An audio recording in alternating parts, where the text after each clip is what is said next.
একজন খুব সুন্দরী মহিলা রাত্রিবেলায় একা একা বাড়ি ফিরছিল।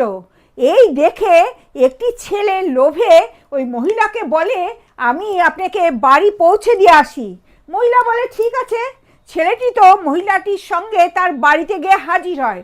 মহিলা তখন বলে, এখন তো অনেক রাত্রি হয়েছে, তোমাকে আর যেতে হবে না, তুমি আমাদের বাড়িতেই থাকো, তুমি বিট্টুর সঙ্গে শোও।